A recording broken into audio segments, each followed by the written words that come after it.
A story in Japan about the 70-year-old truck driver that fell into the sinkhole because the sinkhole opened up as the truck was making a left turn at the intersection. You know what I mean? Like, what do I say about it?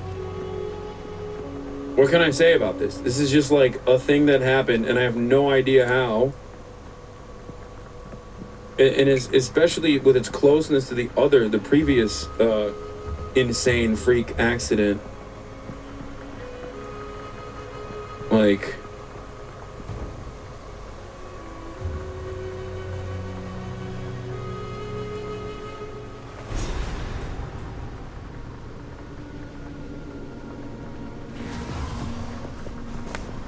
yeah, it was crazy. A sinkhole swallowed a truck driver in Japan. It's expanding and the residents are worried.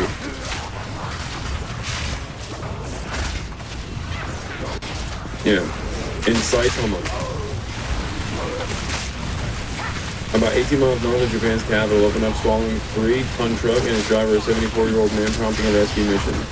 Now on its 4th day.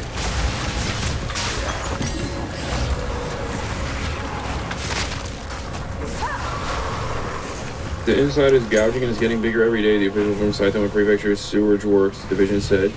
Dude, I don't understand how sinkholes work at all. Like, that's definitely a thing that weirds me out. There's 1,000 of these sorts of crashes a year from what I understand. They don't normally get as much coverage, so I wonder if it's a result of its proximity. No, this is... No. There are small plane crashes and incidents such as this one that take place, but usually it's not a fiery inferno, okay? And it doesn't crash directly into the middle of a populated area, okay? 7 people died, and the plane directly slammed into the middle of the plane slammed into the middle of a crowded neighborhood. Here's the impact crater it created.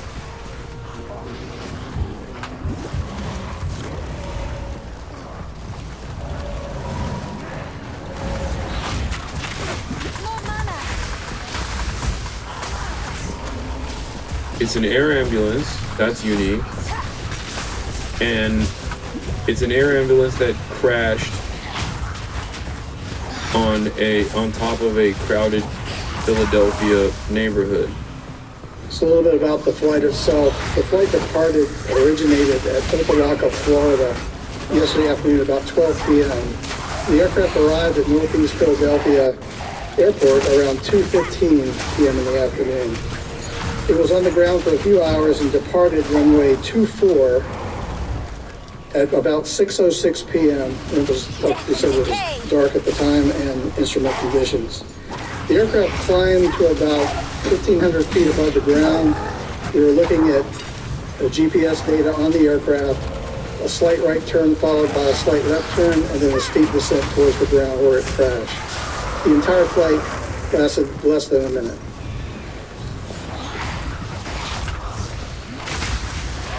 This morning, salvage ships preparing to expand their work on the Potomac River in Washington, with barges en route to begin what officials called the main lifting.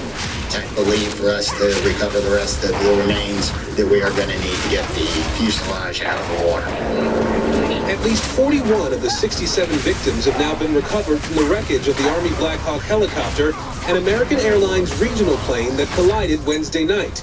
Investigators also say the black boxes from both... I mean, dude, the plane was on fire as it nosedived. Then not this one, the previous plane accident. Like, I don't think that's, I don't think you can say DEI or even air traffic control for that one, you know?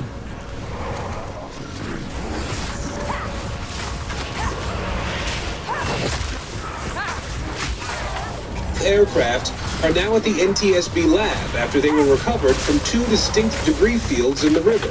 And we have a high level of confidence that we will be able to get a full download in the very near future. Meanwhile, new video, which first aired on CNN, offers a clearer view of the mid-air crash, as President Trump again said the Army chopper was flying too high. The Black Hawk was too high. It was above the 200 limit by double. Shouldn't have been there. Investigative sources tell NBC News the helicopter may have been flying at 350 to 400 feet when it crashed into the plane. And the tower typically has one controller focusing on planes and a second on helicopters. But Wednesday night, only one person was overseeing both at the time of the collision, after a supervisor allowed one controller to leave early, although that is allowed by FAA guidelines. On any given day, some 100 helicopters fly near Reagan National Airport, many of them military flights. The AP uncovering scores of reports of near misses and warnings in D.C. airspace over the last 2 decades. The day before the crash, another regional jet aborted its landing after receiving a cockpit warning of helicopter traffic. 4514, what was the reason for the go around? We had an RA with the helicopter traffic below us, okay, 4514. Meanwhile, the FAA announcing on Friday it's restricting helicopter traffic around the airport to all but emergency responders, clearing the air while investigators work below. Our job is to just come out with the probable cause, but then more importantly, make recommendations so that this type of tragedy never occurs again. The NTSB also confirmed that controller interviews are underway as they really ramp up their fact-finding work here. We also know that yesterday the NTSB gave a second briefing to more than 100 victim family members who are now in the area. Laura? Hearts go out to them, of course. Aaron, thank you. Hey, thanks for watching. Don't miss the Today Show every weekday at 11 a.m. Eastern. Finally getting woke out of media. Oh yeah, I saw this.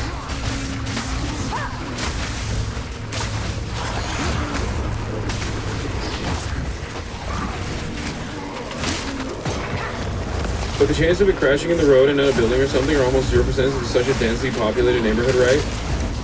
It's not. And, I mean, it's definitely not 0%.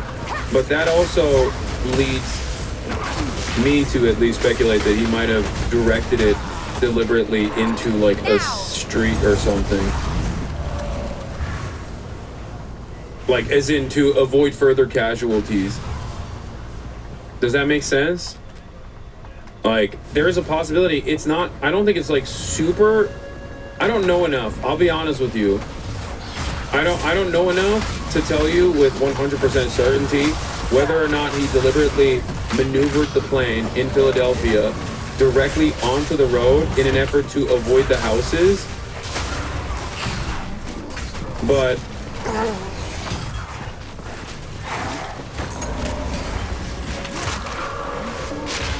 did you watch the Sunfire Head Plants on TikTok? No. Can someone send it to me? So many people have sent me this.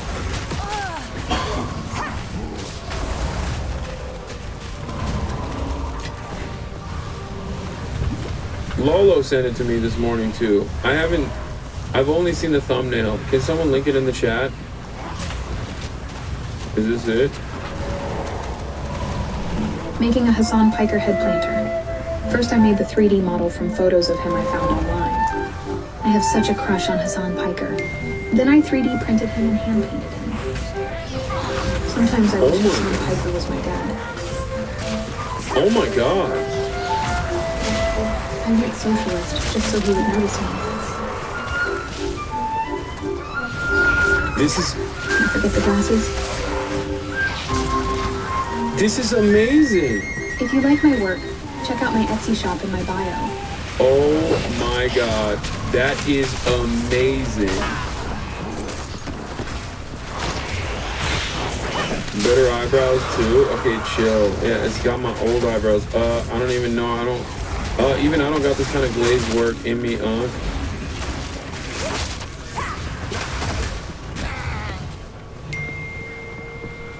Trump just recently signed an executive order to start a trade war with Canada, Mexico, and China. Can you touch on any of the reasons he gave this executive order? Yes, he wants the American economy to collapse. Okay, all jokes aside, we'll get to that in a second, don't worry. And by a second, I mean right now.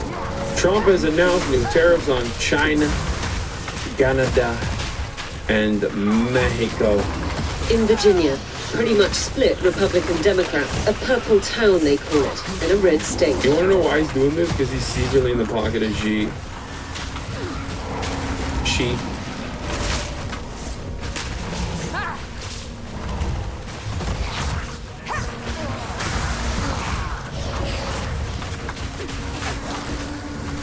That's why you want sheep.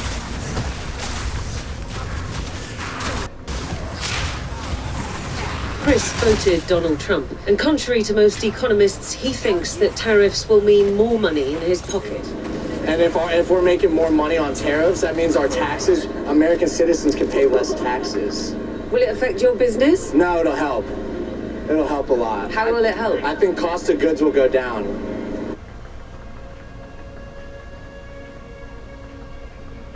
Being a Republican is just living in opposite reality.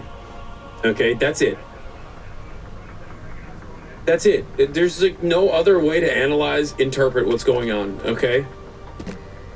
Nah, you don't understand. This thing that is literally a regressive, universal sales tax, because the middle, like the import exporters that are the mediators are going to be paying for the cost of the good at the point of arrival, are going to carry over that cost to the consumers.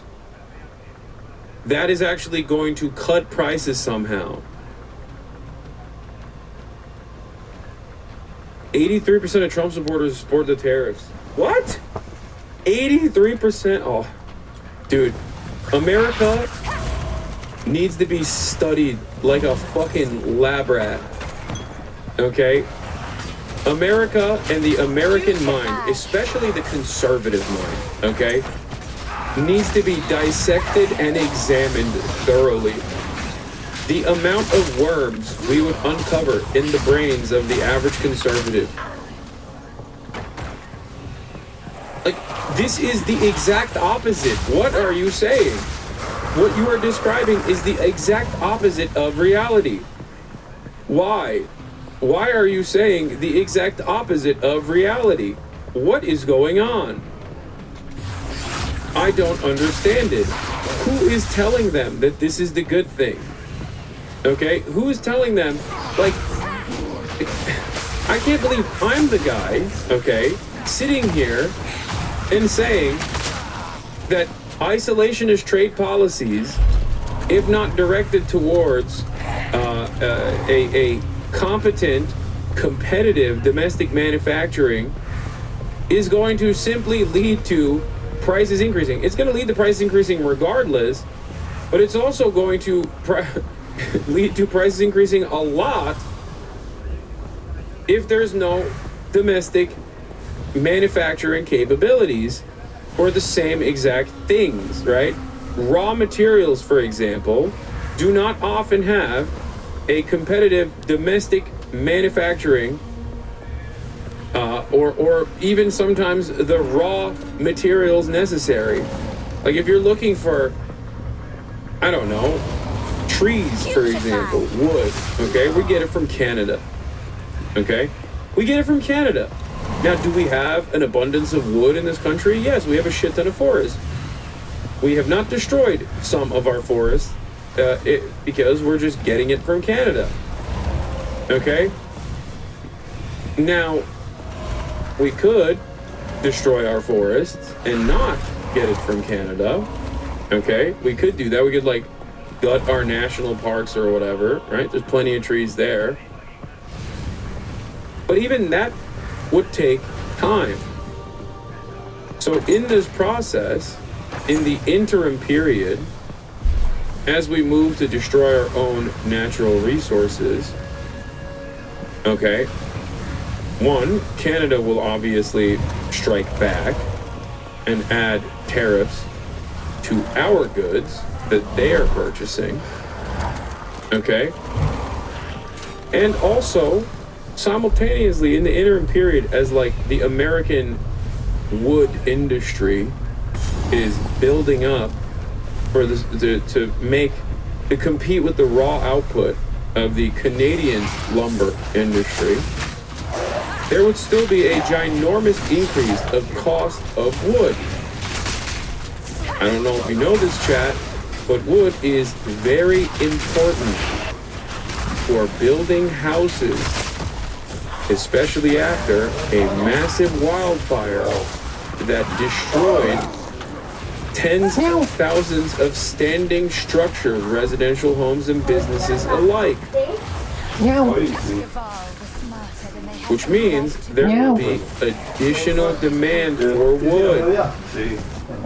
So slapping 25% tariffs on all Canadian goods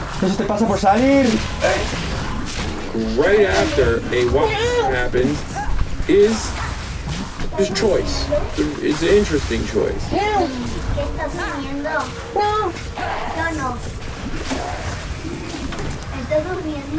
No.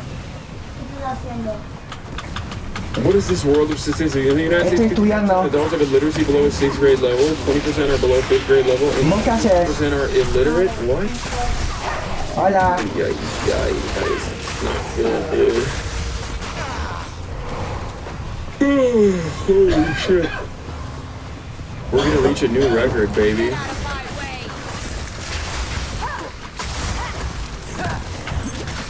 This is where they get their news? Oh yeah. Yeah, I saw this. Newsmax host taunts people complaining about migrant deportations of Latinos by eating a taco on air. Who's gonna take it out of my hand? I might eat half this plate during the break. Maybe I'll call the ICE hotline. I don't know if I'll have enough time. Here, all kidding aside, it was actually really good. Taco. These people broke the law.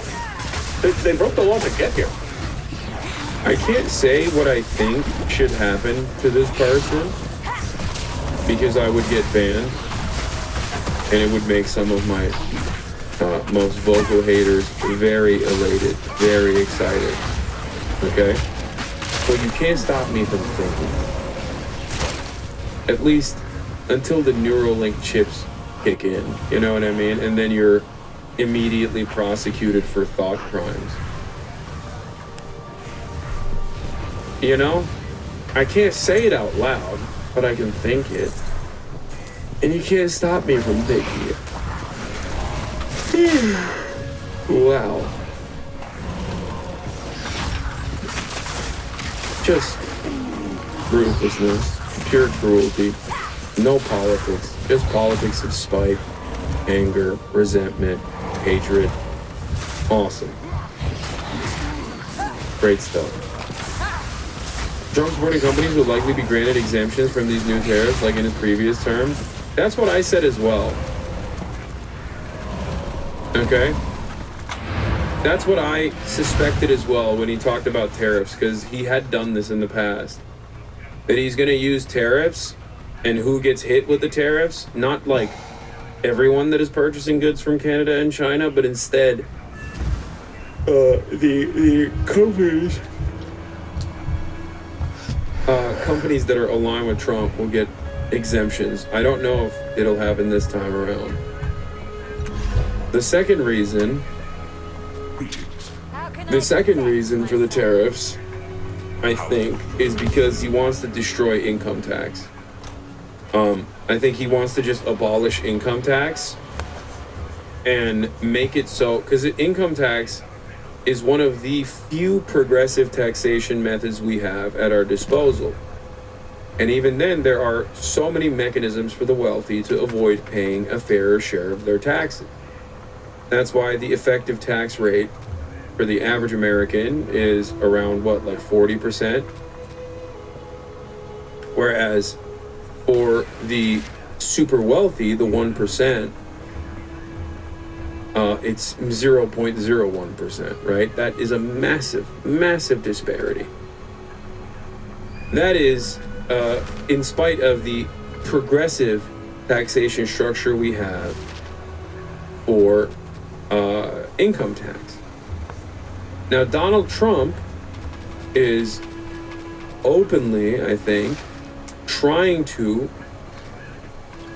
change the structure away from income tax in its entirety and only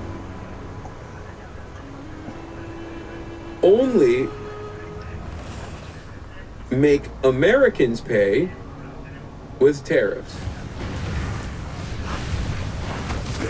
I think that's what's going on. I think the goal here is to reshape our taxation structure to move away from the last progressive taxation structure and eradicate it in its entirety and move directly to tariffs, which would work as a regressive tax, like sales tax.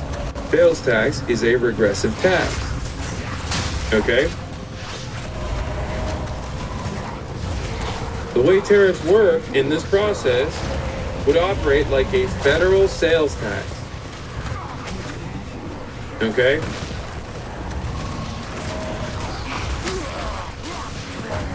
To promote freedom, fairness, and economic opportunity by repealing the income tax and other taxes, abolishing the internal revenue service. Okay, come on. And enacting a national sales tax to be administered primarily by states. Yeah, come on, dude. Come on, chatter.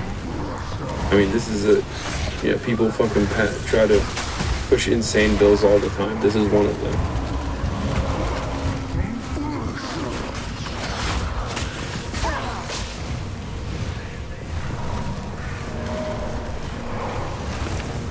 You can call it a patriot tax. Or call it whatever they want to call it. But I'll just say it like this. Considering that this is the initial reaction to the tariff, I suspect that a lot of people won't recognize when they're paying significantly higher prices. I don't think they'll recognize where it's coming from or why they're paying higher prices. They'll probably still find a way to blame black people or something. They'll say, oh, it's DEI.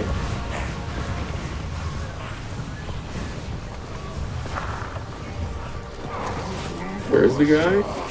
I just caught someone. I just caught someone saying something insane. Oh, Patriot HVAC services. Sometimes you gotta crack a few omelets to make a tariff. I'm fine paying a little more as long as the bad people being deported. This is a meme account. This person is not being serious. Okay? Make no mistake. Do not be duped. His name is literally Patriot HVAC Services. Okay?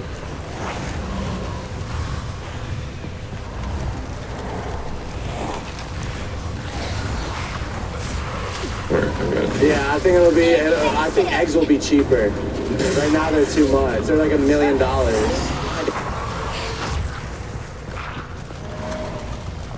Amazing. Amazing. Thank you. I think a lot of people are still in the dark about what exactly tariffs mean and what it's going to mean for the bottom line. They assume that it's going to affect the countries that are importing to us without realizing that, companies have to pass that along. There's just no other way to do it. Yeah, and it's the importing company that has to do something with the price, plus on the price. Exactly. Yeah, it's definitely going to trickle down and not in the way that not in a good way. Further down the road in Culpeper, a Trump supporter with views that bit more militant about the US's largest trading partners. We're shilling out for them to do nothing. Now it's going to be like either equal or let's catch up for all the cheating that's been done on us. If inflation dominated people's economic concerns around the US election, it focused on two issues, the price of eggs and the price of fuel. For all its massive oil reserves, the United States still imports a lot of crude oil, and most of that comes from Canada. That's why President Trump says he'll only impose a 10% tariff on Canadian crude oil, not 25%. But even so, it will likely translate into higher prices at the pump. Sonia Chavez from El Salvador says that most of what she needs in her bakery comes from California. But she thinks that tariffs will mean price hikes across the board, and so she'll have to follow suit. I think it's going to be difficult, she says, because at the end of the day, it's the consumer who will pay. If America's trading partners are confused about what tariffs the US president needs to impose and when, then the American people are too. Unsure either what tariffs mean or how they'll affect them. Diana Mackey, Sky News in Culpeper, Virginia.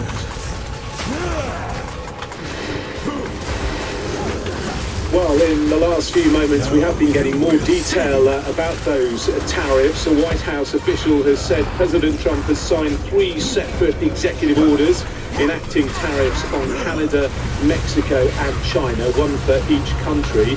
25% tariff on Mexican imports, a 25% tariff on Canadian imports, excluding energy products. We know that the US gets a huge amount of oil from Canada.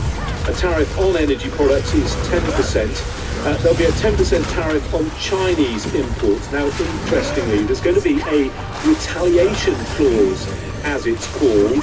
To quote, there is a retaliation clause so that if any country chooses to retaliate in any way, the signal will be to take further action with respect to likely increased tariffs. So we are getting more detail all the time about what President Trump has in mind when it comes to tariffs on those 3 countries. Keeping across that, of course, throughout the evening here on Sky News. Never ceases to amaze me.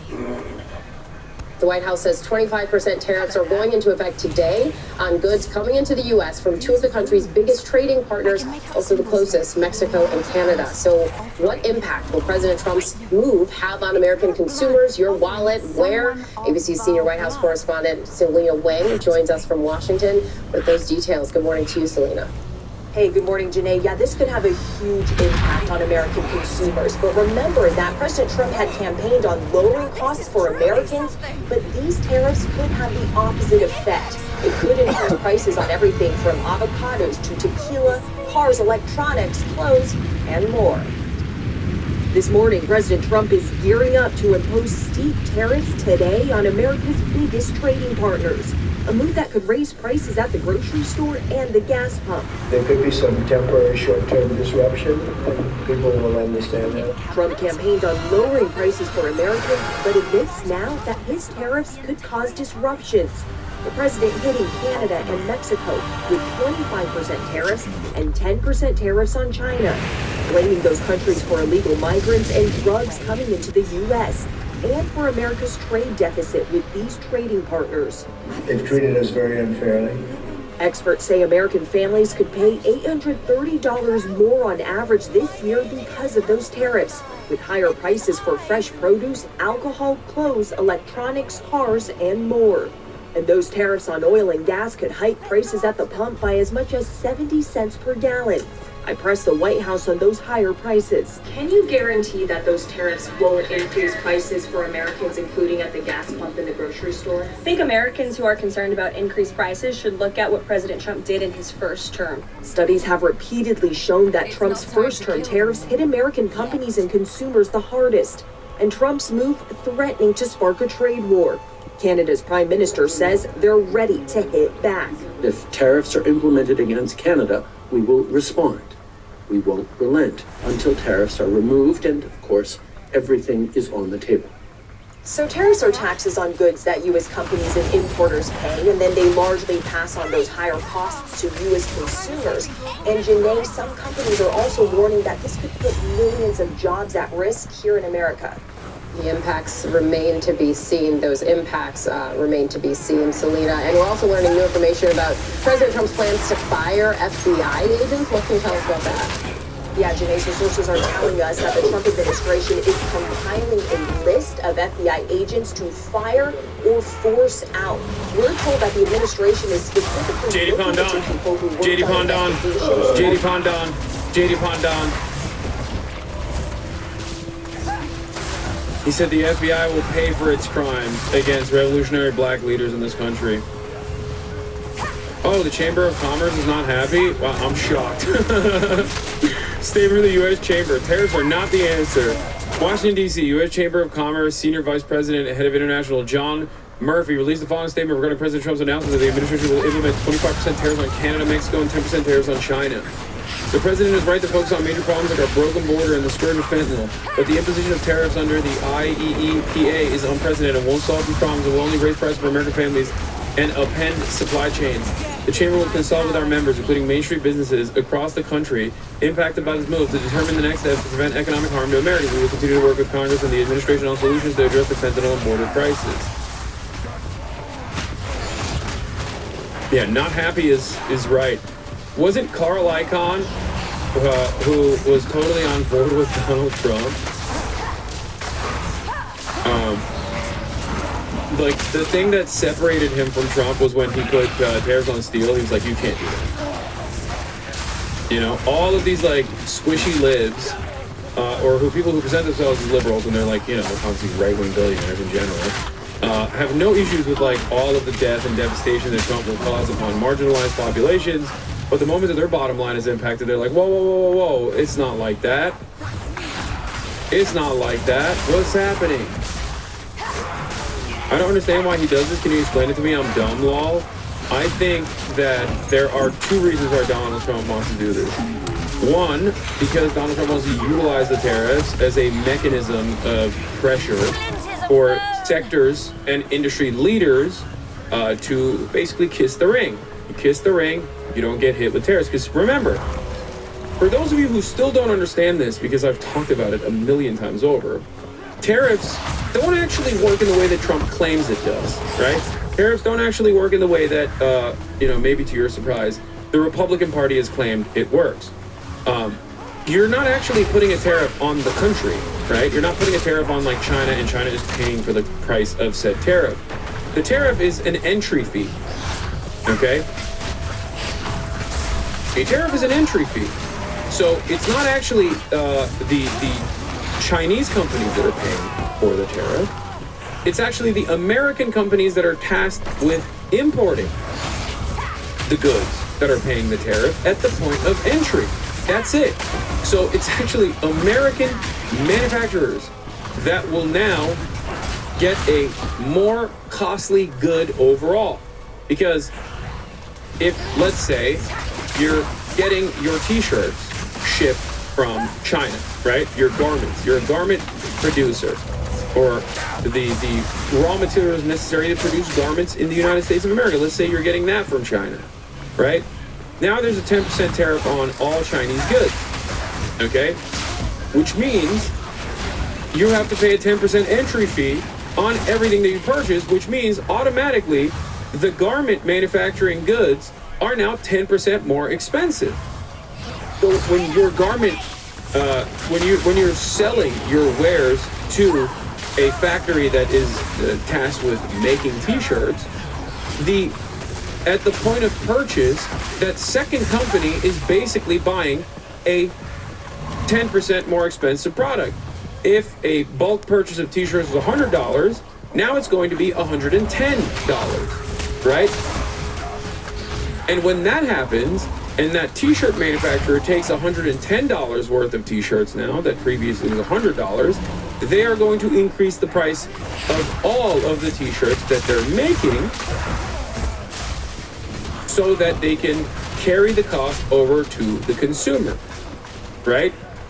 So now, the product, like the cost of the good necessary to make this product is increased, the cost of the product is increased overall, and every step of the way, from the point of the merchandise, the point of the goods entering the United States, all the way to the point of the consumer purchasing it at a store, the cost of that t-shirt increases every step along the way, okay? And you, as a consumer, end up paying the price. The money made by the tariffs, the additional money, goes to the federal government. Now they have extra money that they can work with, okay? And you, the consumer, are technically subsidizing that money. This is the reason why tariffs can be seen as a federal sales tax. Okay?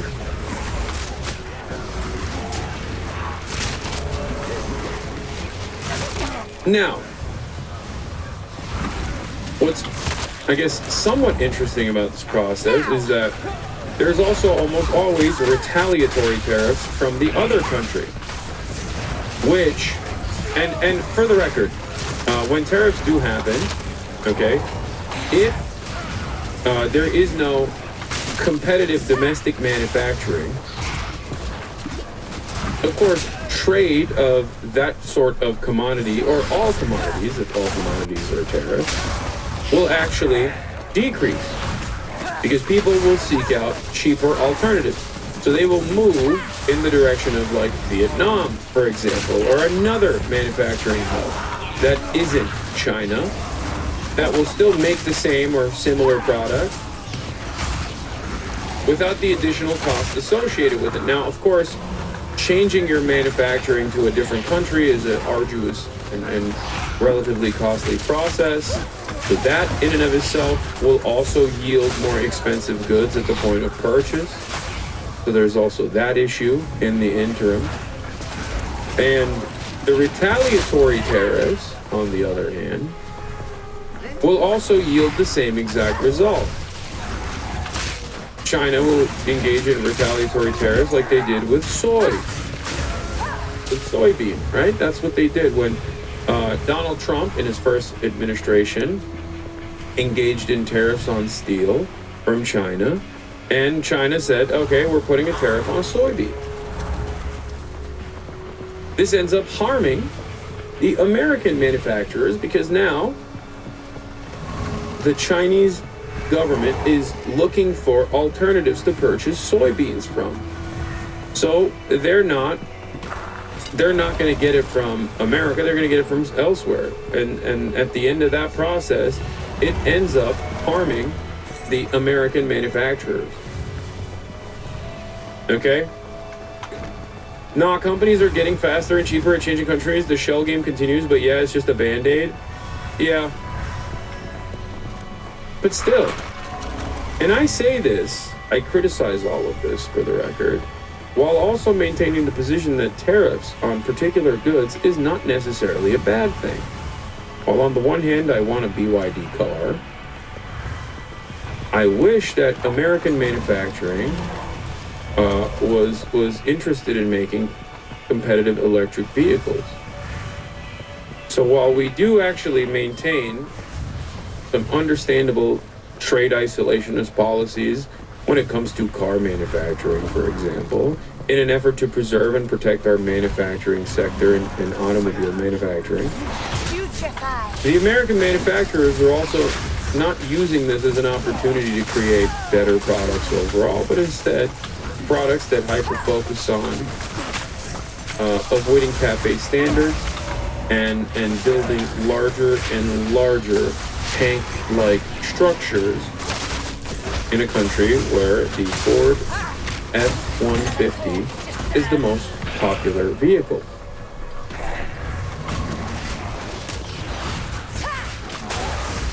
I consider that to be an annoying nuisance, while still maintaining the position that I understand why there is a necessity for some tariffs on some goods. Why? Because the automobile industry in the United States of America is a competent and competitive manufacturing force that already exists. Now it's in a state of disrepair, it's been crippled, it's profit seeking has truly eviscerated this sector as well, just like every other sector. But it still exists. And there are thousands of American laborers, union laborers, good union jobs that are readily available at the assembly line. Ironically enough, tariffs even impact those guys, at least these tariffs that we're talking about. You might say, Hassan, why? They're making the cars in America. That's an F-150, baby. Arctic Monkeys intensifies, right? Here, I'll play it real quick. Actually, I kind of want to hear it.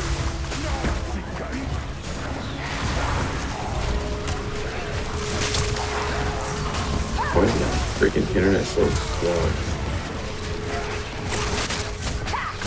Yeah. What are you talking about, Hank? An American-made Ford F-150 is made in the United States of America.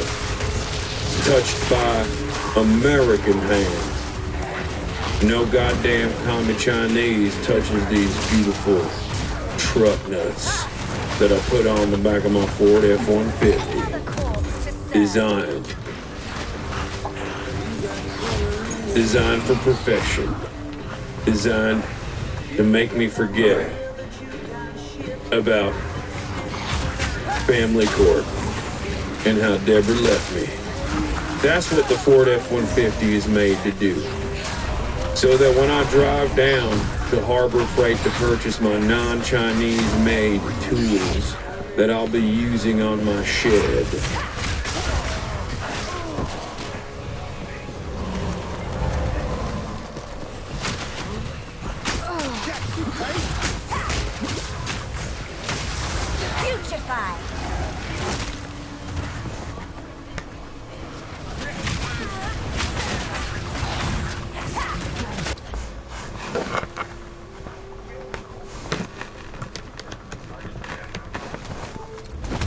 about Deborah,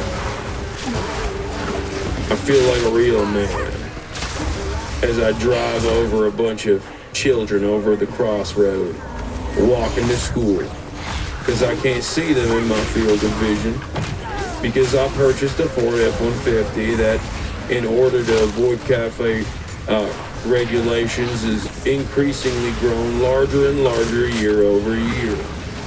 Do I need this much truck? Of course not. I've never towed anything. But having said that,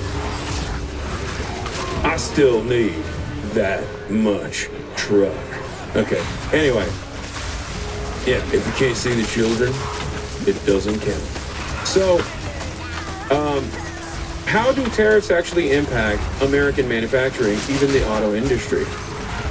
Great question. Great question, Hassan. Let me answer, Hassan. A lot of the cars and their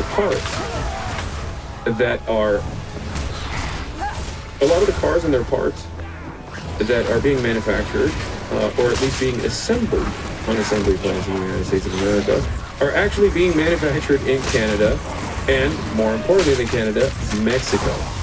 So when these tariffs are placed upon Mexico and Canada, as Trump has claimed he's going to do, as he's signed into law as of today, what ends up happening is the engines that are being made in Mexico are going to be more costly.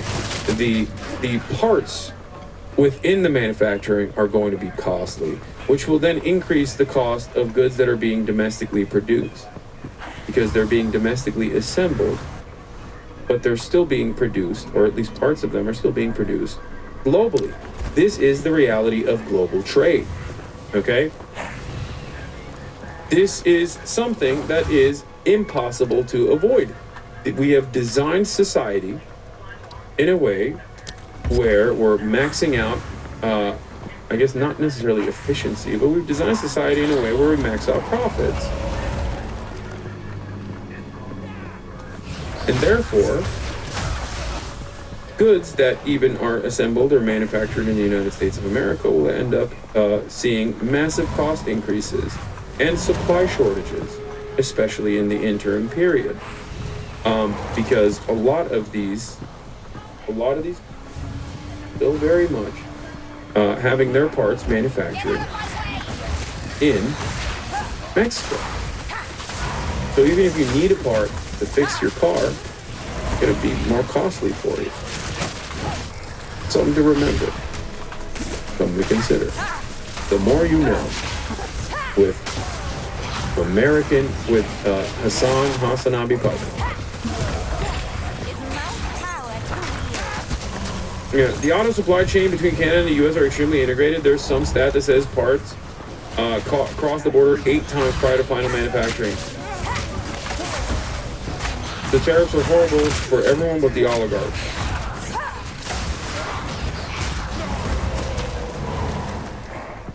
So how is it that BYD cars are able to be so cheap if not employing slave labor practices? BYD score at the bottom of Amnesty Human Rights scores, though. They are cool, but how they keep them so cheap? Do you think it's because they're employing slave labor?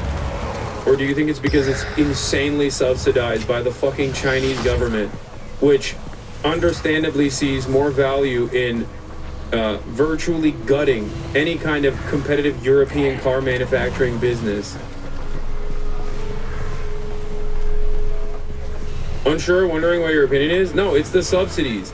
yes, the workplace conditions are worse in China. That much is 100% a certainty. It's not like the nets and slave labor that people, understandably used to point to.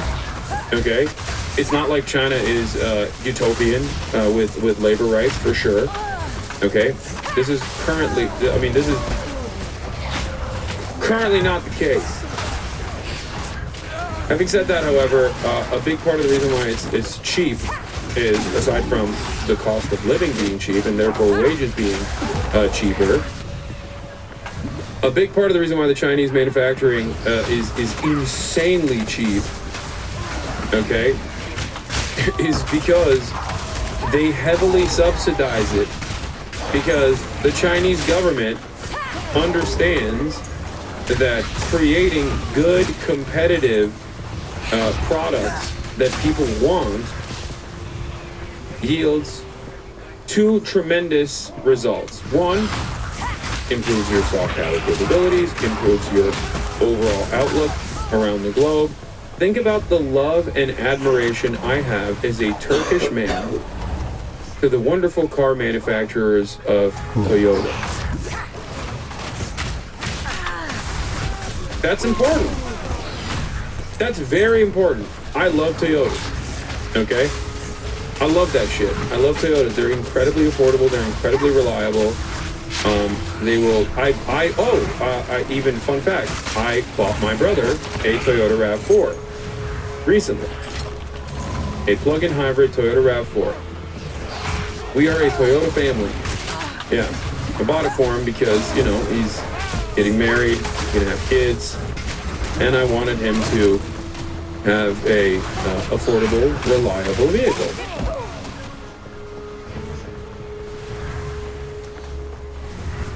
Babam Toyota gibi adam. Yep.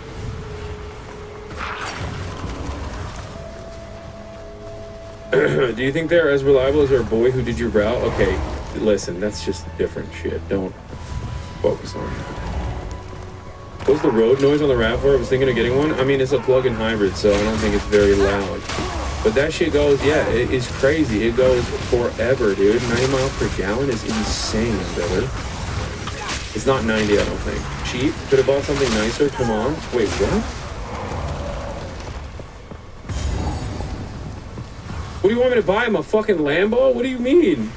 I wanted him to have an incredibly nice car that is reliable and also has good gas mileage. I could have bought him a fucking expensive car. The issue is, expensive cars have worse gas mileage.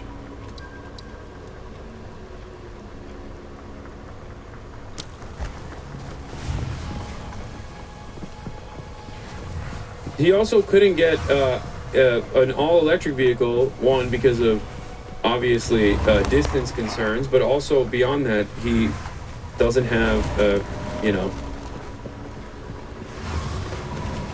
expensive cars are expensive across the board. It's obviously not an issue for myself, considering, my financial circumstances, but that would be an issue down the line for my brother, considering his financial circumstances. Also, it's still it's not a cheap car. What the fuck? I personally would have gotten my brother a Bugatti, but that's just me. He already is a car guy. He already has a Porsche. Yeah, the middle. As you guys know, he has the Cayenne. He got like a 2001 Cayenne, and he souped it up like insanely.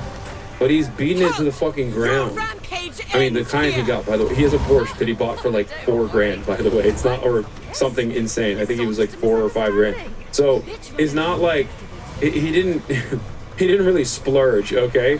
The problem is he also uses that shit, and his fiance's car is a busted ass Kia that is unreliable at this point, and has no assurances on whether it works or not, so I got him a fucking new Toyota RAV4. Because I wanted his other car to not be a, his other car to be like a real family car. And before you say, oh, well, the Cayenne parts are expensive, it's not expensive for him because this dude will literally design the parts himself. He has all the tools in my goddamn garage. You know this already. You know this because you hear it. You hear it in the background of my stream whenever he chooses to use the power tools. So he'll go and he'll get like cheap metal. He'll drive 30, 40, 50 miles out of the city to purchase metal that is like 10 cents cheaper. And I'm like, dude, you literally spent more money on gas in this process. When you say Cayenne, I assume you mean Cayman, the little roadster? No, he has a Porsche Cayenne that he off-roads with. Death and decay. He also got the chassis of a Cayenne, 2001 shattered. He also got a chassis of a Cayenne, cut it, and built a trailer from scratch that he also takes out when he's going off-roading and shit. It's crazy. Bow to your queen or die!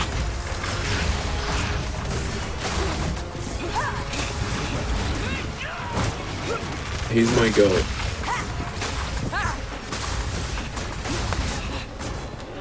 Hamas is laying siege on Turkey. Take a look. This is insane. I love this so much.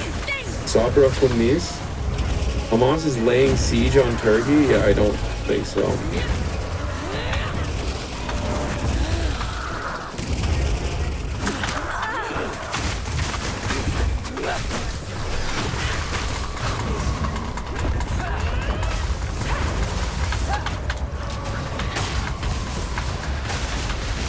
Anyway,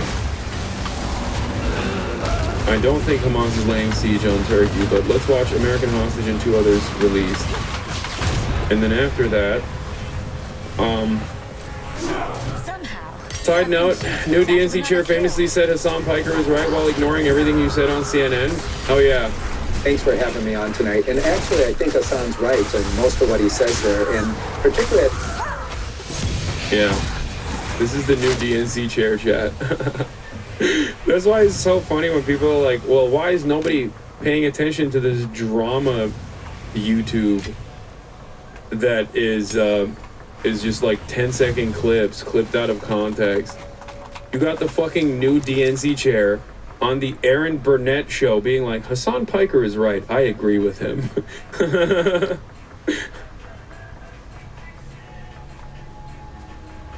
Although I have a lot of criticisms of him, and I will get to it in a little bit.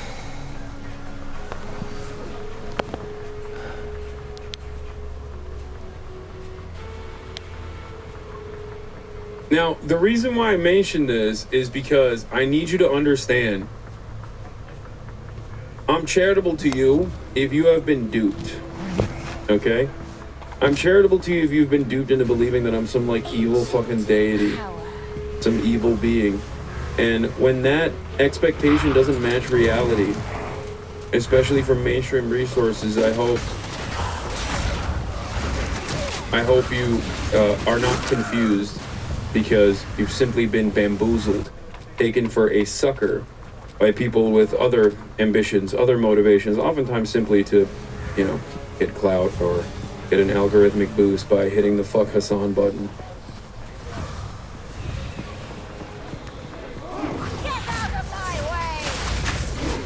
He also does end up disregarding the major points that I made in this clip, but that's besides the point. You know, I quite literally say, hey, I don't think you can podcast your way out of the problems that the Democratic Party is facing, and this is simply a problem that is born out of the Democratic Party's refusal to address the material realities that workers in the United States of America are facing. So, comments here are the perfect encapsulation of hater brigades whenever a normal person warms up to you. Yeah, I saw this. There are like a ton of comments being like, people hate the song for legitimate reasons. He's an idiot and a best stochastic terrorist and at worst. He supports some of the worst regimes on this planet. He also loves terrorists.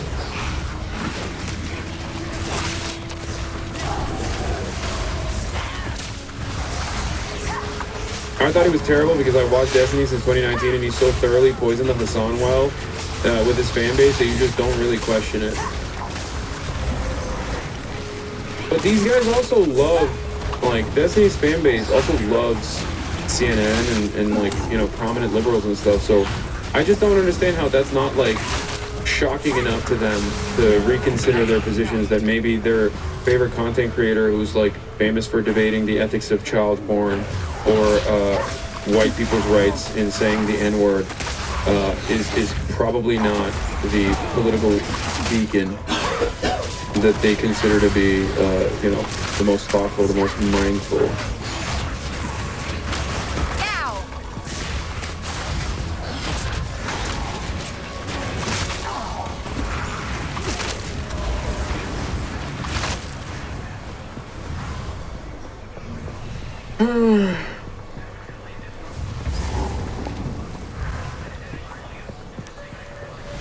Will you watch Canada's tariffs, response to the tariffs in an hour and a half? Yes, after I'm done with GeoGuessr, which is going to happen at... The plan of attack today is I'm going to first watch Charlie Kirk talk about how tariffs are good. And then I'm going to continue covering the news.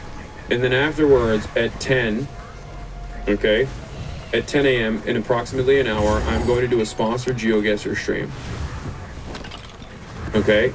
I will be playing GeoGuessr alongside a bunch of other content creators and a professional GeoGuessr pro. Okay? And after that, and that's for 2 hours, after that, GeoGuessr is also the perfect game to play, especially in this community because y'all are, you know, incredible nerds. But also on top of that, you know, it's a map game, it's a nerd game.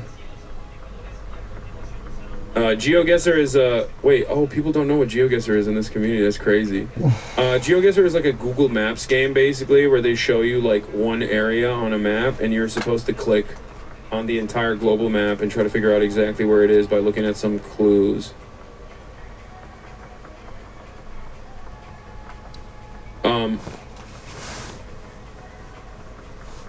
Are you feeling sad about the drama? Are you chilling? No, I'm chilling. I don't really give a shit. It's nothing new.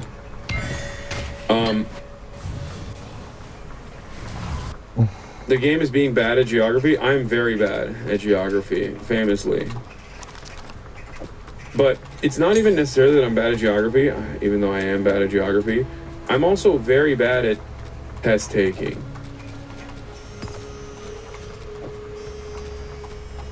You know what I mean?